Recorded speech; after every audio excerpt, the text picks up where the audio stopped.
Coming up on OC News, Cal State Fullerton's mask mandate has been lifted. Hear what students have to say on the school's decision. Plus, Grad Fest is right around the corner. We'll make sure you're up to date for this year's graduation. And how the high gas prices are causing a demand in electric cars. All this plus more here on OC News.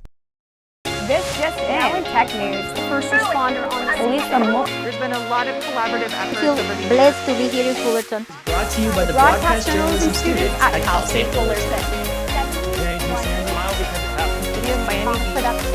OC News starts right now. Hello, and thank you for joining us here at OC News. I'm Elena Malik. And I'm Annette Valderrama. OC News is brought to you by the broadcast journalism students here at Cal State Fullerton.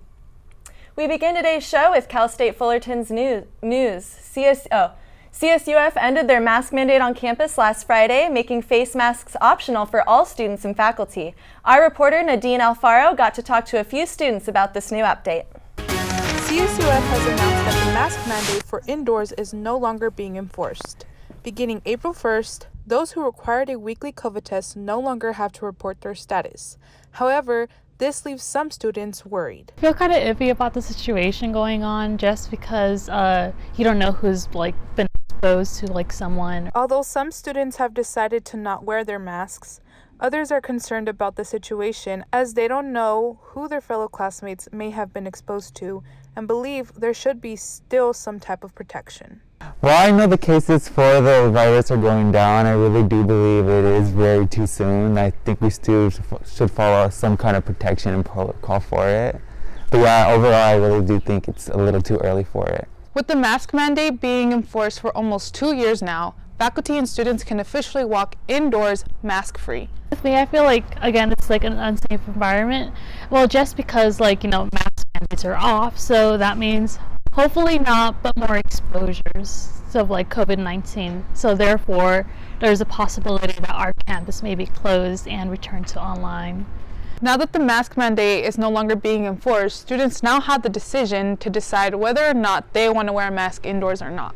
I'm Nadine Alfaro reporting for OC News. Earlier yesterday morning, 6 people died and 12 were wounded in a shooting in downtown Sacramento. Police say they have recovered over 100 casings from the scene. Sacramento police have made an arrest in connection to the fatal shooting. Investigators identified 26 DeAndre Martin as the alleged suspect in the shooting. He is being held on assault and illegal firearm possession. The mass shooting happened early Sunday, killing 3 men and 3 women. They have been identified by the Sacramento County coroner, but the names have not been released. It is unclear if there are other shooters. Police say this is an ongoing investigation. President Joe Biden told reporters today he's seeking to have a war crimes trial for Vladimir Putin and impose more sanctions on Russia. Biden says the U.S. will gather information and evidence in hopes of a trial to hold Putin accountable. These statements came after images of the atrocities in Bucha, Ukraine, emerged, a Ukrainian capital outside of Kyiv. President Biden did not specify what new sanctions the U.S. would approve. You may remember I got criticized for calling Putin a war criminal. Well, the truth of the matter, you saw what happened in Bucha. This warrants him, he is a war criminal. But we have to gather the information. We have to continue to provide Ukraine with the weapons they need to continue the fight. And we have to gather all the detail so this can be have a war crime trial. A family and community mourned the loss of a teenage boy who was simply enjoying his vacation at a Florida amusement park. A faulty seatbelt on a roller coaster at an Icon Park in Orlando, Florida cost the life of 14-year-old Tyler Sampson, who resulted in falling to his death. Sampson's death is currently being investigated by the Florida Department of Agriculture and Consumer Services. The Orange County Sheriff's Office and Icon Park to see if the faulty seatbelt could have been prevented. A petition has been made to close a 75-mile-per-hour coaster for good for accidental enough at 20-year-old employee fell to his death at the theme park in 2020. The ride that took Sampson's life opened last year, and the community hopes to get justice for the young boy's death soon. I don't know anything yet is the problem. I am waiting on the investigation, and until which time that we know exactly what happened and exactly what things can or should or potentially needs to be addressed. But I'm not going to jump to any conclusions until the investigation is done. That is not fair to the family. I mean, the family is going to need to know what happened, and we are not going to speculate.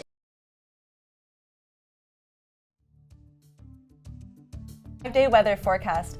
I hear toasty weather is on the way. And stay tuned to get the latest info on GradFest.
Anytime they're playing music downstairs, it's loud. I go downstairs, see what they're doing, see what music they're doing, see what they're dancing to.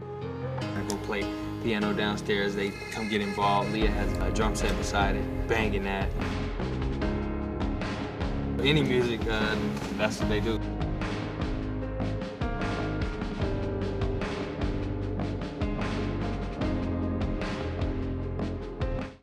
A big weather change is on the way. Travis, I've heard that it's going to get quite hot later this week.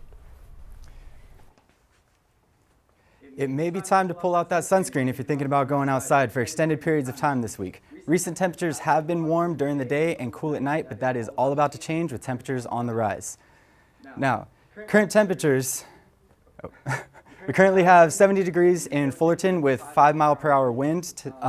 Tonight you can expect a low of 53 degrees with a sunset at 7:14 p.m. Now for our 5-day forecast. As you can see, Tuesday, it will be sunny skies with a high of 80 and a low of 58, but then Wednesday through Friday, we will have a heat advisory in effect. Now this heat advisory does go into effect 11 a.m. on Wednesday and will remain in effect through Friday at 6 p.m. Temperatures will be 20 to 25 degrees higher than average, so expect 88 to 92 degrees along the beaches and the coast, 95 to 100 in the Orange County area, and 98 to 103 in the Inland Empire. So Wednesday, it will be sunny with a high of 95 and a low of 62. Thursday and Friday are the same with a high of 99 and a low of 63. And Saturday, it will be finally cooling down slightly for us with mostly sunny skies, a high of 85 and a low of 57. That is your forecast. Back to you guys. Wow, it's really going to be heating up out there. With the rising gas prices, people are turning to electric cars. But now that they are in demand, EV car companies are having a hard time keeping up. Our reporter Katie Doan has the details. Inflation is at an all-time high right now, which also includes gas prices. What have people been doing lately to combat that? Electric vehicles have been on high demand since the beginning of this month. The situations with e-trons, I would say they are definitely booming right now. A lot of people are coming in to purchase these vehicles regarding, the amount of the price just, rocketing up for the gas. EV-only companies such as Tesla and Rivian are facing 8-month-long wait lists for their cars, while traditional car dealerships like Audi are able to keep up with demand, but at a cost. There's been the shortage of inventory that we've had going on recently, and with that, demand is high, supply is low, and we thought that things were going to get better. And actually, now they're starting to decontent the cars and stop production and all these things. So, thought it was getting better, took a turn for the worst, and now we are keeping the market adjustments. I thought that we were going to start being able to sell the cars at MSRP and that those were all going to go away. But I've personally been surprised by what people are willing to pay. The benefits of owning an electric car still outweighs these markups though, as Leo Cirillo at Audi Fletcher Jones explains. Now's the best time to buy one, just because of how the gas prices are going up. And honestly, with the Ukraine war, I don't see it stopping anytime soon. Gas prices are almost hitting $8. While you go charge your electric car, maybe at a charge point, $10, a full charge. Also, in case you want to write off some businesses or any tax write-offs, you could take advantage of the 8250 tax credit. So, is it the best time to buy a car now? Probably. This has been Katie Doan in Costa Mesa for OC News. There are two things you don't pass up in life, like free food or free money. Our very own Gabe Larson can tell you where to get financial assistance for nonprofit charities. Philanthropy is a vocation many Titans are familiar with. In fact, there are very many student-organized charities on campus, but one of the biggest challenges to running a nonprofit organization is finding the funds used to support those efforts. I'm Gabe Larson here at Placentia City Hall to find out just how Titans can get access to free money to help with their charities. The Placentia Community Foundation is awarding several grants to charities serving the city of Placentia. A total of $10,000 will be given away by the city organized group to address the cultural, social, and economic needs of Placentia's residents. Vivian Perez, the co-chairwoman of the foundation, has played an instrumental role reviving this program after it was on hiatus for the past 2 years. Well, as a founding member of the Placentia Community Foundation, it's always been my dream to give as much as we can out to the community. A lot of nonprofits forget that they are a business, they use the business model, but the fact is our product, as in any business, is to get product out, and that is in the way of grants. There is an online application accessible through the city's website. After submitting the online application, there is an interview process to assess how much funding any specific charity can qualify for. Placentia's treasurer, Kevin Larson, is the chairman of the Placentia Foundation and oversees the direct movement of funds within the program. The annual grant writing initiative is funded by a generous grant from Republic Services, and we use that money to reinvest into the community. And we can use those funds to support other nonprofits, such as Boys and Girls Clubs, Love Placentia, Lot 318 are some of the programs we've supported in the past. And we'd love to support your program as well. And so we look for the opportunity for you to make an application to the foundation and request a grant from us to support your charitable works within the city. The deadline to submit an application is on May 5th, and the most money any one charity can qualify for is up to $5,000. For you Titans that live or work in Placentia, that means there's a lot of free money up for grabs. I'm Gabe Larson with OC News here at Cal State Fullerton. Graduation is coming up, Titans. Are you prepared and ready for Grad Fest? Jackie Garcia has everything you need to know about the event. Yes, that's right. Graduation is just around the corner, and that means that the class of 2022 is getting ready to walk across the stage. I am outside the Titan shop where Grad Fest will be taking place.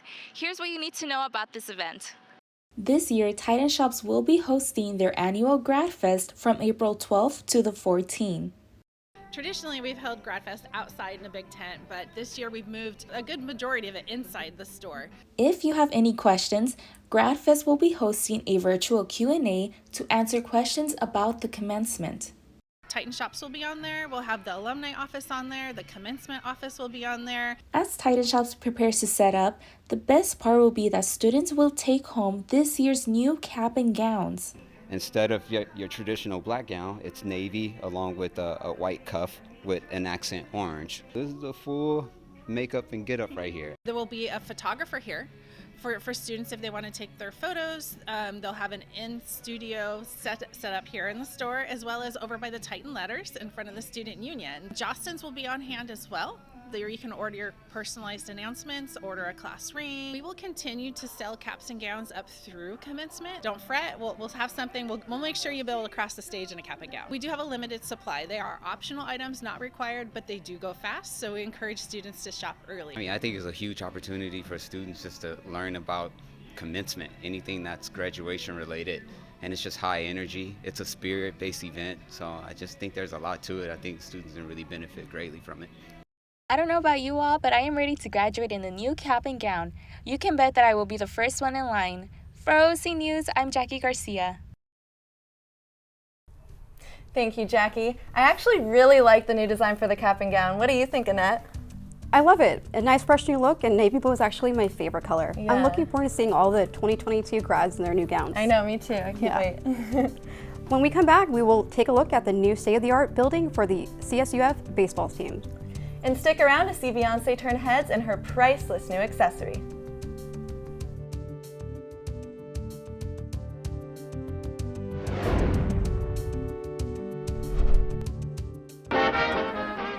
I'm Pet Milk Pete, a rough, tough guy. I'll shoot the whiskers off a fly. Why, I'll lick my weight in wildcats, too. The reason why I'll give to you. I grew up on Pet. Pet milk, the doctor said for me. A healthy lad needs vitamin D. My bones got strong, my muscles feel. They had to spring a tempered stale. I grew up on Pet. I outgrew that bottle like a calf, then switched to Pet, mixed half and half. That sweet country milk with half the water out, so I put it back in right from the spout. I grew up on Pet. And all the time, Mom cooked with Pet those meals I never will forget. At 18, I could punch a cow. I had my Pet with coffee now. I grew up on Pet. So take my tip, for old Pete knows that what you eat is how you grow. So grow up strong the Pet milk way and have some Pet milk every day. The Titan baseball team is almost ready to move into their new homes. After 4 years of waiting, the new clubhouse is almost complete. Here is Brian Ponce with more on the story. Last spring, Goodwin Field was undergoing renovations and denied the Titan baseball players a place to change before games. The renovation project gives the baseball team a new 2-story clubhouse equipped with an expanded locker room that players will call their new home. Not to be forgotten, the coaches will get a brand new coaches locker room themselves, where the game plan, lineups, and rotations will be decided. While renovations were going on, players had to drive up to Goodwin Field, park their cars or trucks in front of the stadium, pop open their trunks, and change in the parking lot. But one player didn't mind having his car be his locker. Parked our cars in the parking lot outside of the field right here and just changed right there. It wasn't really anything crazy. They said that they used to do that back in the day, which is actually pretty cool to go back to those roots.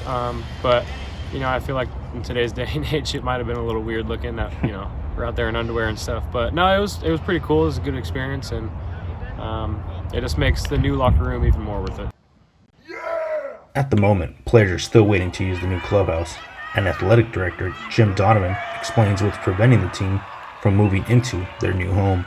The only issue right now holding up our teams from occupying the building is that we've got to get either a temporary or permanent occupancy certificate from the state fire marshal. And they are just chomping at the bit to be able to get that occupancy certificate from the fire marshal so they can get it in there. Brian Ponce reporting for OC News. One of the biggest Hollywood events has happened last night, and Nadine Alfaro is here with the story. Breaking news, Kanye West has pulled out of this year's Coachella. Plus, find out this year's list of Grammy winners and who took home big. Amid his controversial and public divorce with ex-wife Kim Kardashian West, Kanye West has announced he is dropping out of the Coachella Festival. With the festival just weeks away from happening, West was one of the headliners that many festival goers were looking forward to seeing. He has been one to talk about in the media after his controversies with Daily Show Trevor Noah. West did win 2 Grammys, but did not make an appearance at last night's Grammys awards show after he was set to perform. Speaking of the Grammys, many artists made an appearance last night at the most awaited award show of the year, with performances by Billie Eilish, Olivia Rodrigo, Lady Gaga, Justin Bieber, BTS, and many more. It was the most talked about topic of the night.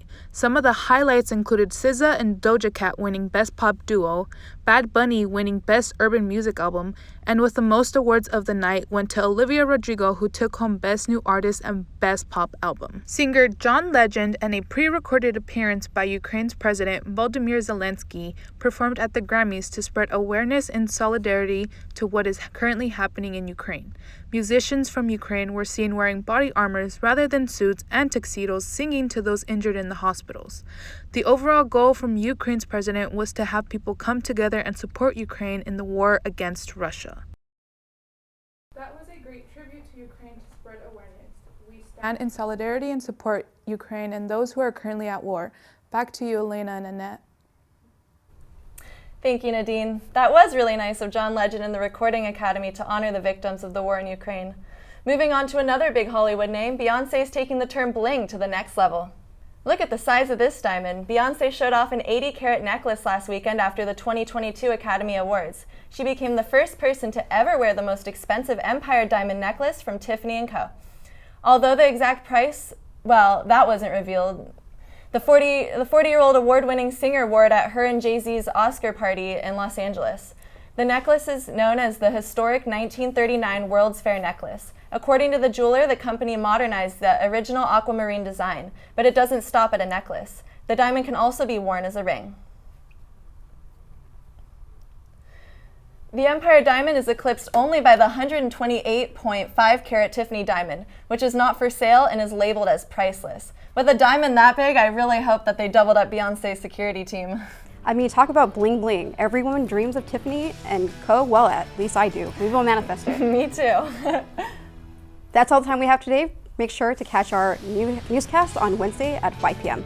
To keep up with all things OC News, make sure to follow us on Instagram at OC News CSUF, and make sure to subscribe to our YouTube channel at Titan TV CSUF. Once again, I'm Annette Valderrama. And I'm Elena Malik. From all of us here at OC News, have a good night.